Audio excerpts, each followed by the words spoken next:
It's all about this drug, tranexamic acid, right? And it's widely used in surgery where they would give an injection of tranexamic acid just before making a cut. And if they do that, they give this injection, then they make the cut, and it reduces the blood loss by about 1/3, and it reduces the need for blood transfusion. And it reduces death, and it doesn't cause side effects. So it's all good, right?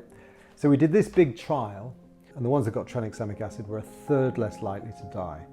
No increase in side effects, all fantastic, right? But it's not used that way in the NHS. It's currently being used as a treatment for people who have lost a lot of blood after an injury, not as a treatment that prevents blood loss after injury. So I've been trying to think how to make this more easily understood. And I was listening to this podcast, Melvin Bragg, In Our Time, and it was about how time was measured over the centuries. This is what I got very excited about. So I saw these water clocks, and they were like a container with a hole in it, and the hole is bleeding water, and the water's falling out, and they fill up the container, the water goes down, that's 1 unit of time, say like an hour. And then they fill it up again and the water goes down again, that's a second hour. And they measured time using these water clocks. So then it just struck me that this water clock is a very sort of visceral, concrete,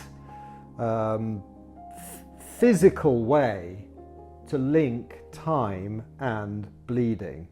That the fact that we've got to treat patients early because the patient is bleeding, and this is a drug that prevents bleeding. So time and bleeding are the same thing. It's an art project so that to emphasize that we've got to treat patients quickly. In antiquity, they used to measure time as the passage of a liquid. And what's happening in patients is that time is bleeding.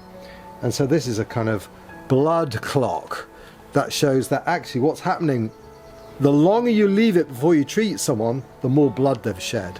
Timely treatment reduces the risk of death due to bleeding by 1/3.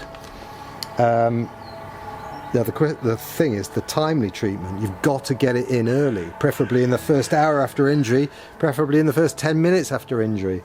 The objective of this installation is to make it visceral. The time is just blood. That actually what's happening with the passage of time is people are losing blood. It could be into the head, it could be into the body. You don't know. The patient looks fine, but they're slowly bleeding away.